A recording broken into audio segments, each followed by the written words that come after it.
Üksildus on väga tõsine haigestumise ja enneaegse surma põhjustaja. See võib kaasa tuua diabeedi, depressiooni, dementsuse ja palju muid tõsiseid probleeme. Üksildus ja sellega kaasnevad probleemid aga ühiskonnas aina süvenevad. Samas ei julgeta ega taheta sellest rääkida. Eriti vähe räägivad üksildusest mehed, sest mees peab olema tugev, tundekülm, domineeriv ja karjäärile keskendunud. Kui mees seda rolli ei täida, siis võib tema ühiskondlik staatus halveneda. Üksildusel on mitmeid erinevaid kujusid ja vorme. Seda võivad põhjustada näiteks töötus, partneri surm, lahutamine ja pensionile jäämine. Siiski võib üksildus tulla ka nende juurde, kellel pealtnäha on kõik hästi.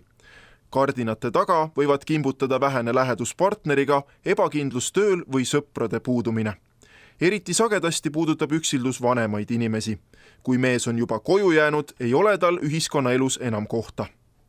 Üksilduses inimene satub sageli sotsiaaltöötaja juurde. Enamasti aitab sotsiaaltöötajaga rääkimine üksildust leevendada, aga üksildus leiab inimese uuesti üles. Sotsiaaltöötajatel on suur koormus. Neil ei ole võimalik inimese muresid korduvalt ära kuulata, seetõttu mõtlevad nad teenustele, kuhu oleks võimalik inimest suunata. Paljud mehed ei ole aga valmis abi küsima, sest see ei ole mehelik. Arvatakse, et abi küsivad ainult need, kes enam ise toime ei tule. Meeste garaaž on uutmoodi üksilduse leevendamise teenus. Idee seisneb selles, et luuakse meesteklubid, kus mehed saavad olla aktiivsed, võtta endale uusi rolle ja luua uusi sidemeid. Klubi loojaks võivad olla paar sotsiaaltöö taustaga inimest, kes alguses kasutavad oma kontakte, et kokku kutsuda mehed, kes tahavad rohkem tegevust. Nendest meestest luuakse tuumikgrupp, mis läbi ühiste tegevuste muutub järjest aktiivsemaks. Mehed hakkavad ise oma sõpru ja tuttavaid klubisse kutsuma. Nii kasvab garaaž lumepalli meetodil. Oluline on see, et klubis käimine on vabatahtlik ja mehed ise otsustavad, millised on klubi reeglid ja tegevused. Tegevused võivad olla väga erinevad.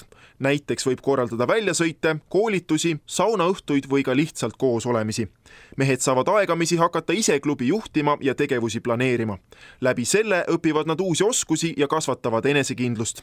Meeste garaažis ei ole selliseid silte nagu pensionär, töötu, üksik, vaid meestel on võimalus luua täiesti uued suhted ja võtta uued rollid. Klubisse võivad sattuda mehed erinevas vanuses ja erinevatelt elualadelt. Üksteiselt saab õppida. Ühiselt otsustatakse eesmärgid, mille poole õlg õla kõrval püüelda. Üksilduse probleem ei ole piirkondlik, vaid universaalne. Meeste garaažid võiksid tekkida üle terve Eesti, et üksilduse probleemiga võidelda. Suuremas liikumises kaasalöömine lisab meestele motivatsiooni ja kui sõna levib, muutub uute klubide loomine ja uute liikmete värbamine järjest lihtsamaks. Mida rohkem on mehi, kes satuvad meeste garaaži, seda vähem on neid, kes peavad abi otsima sotsiaaltöötajalt.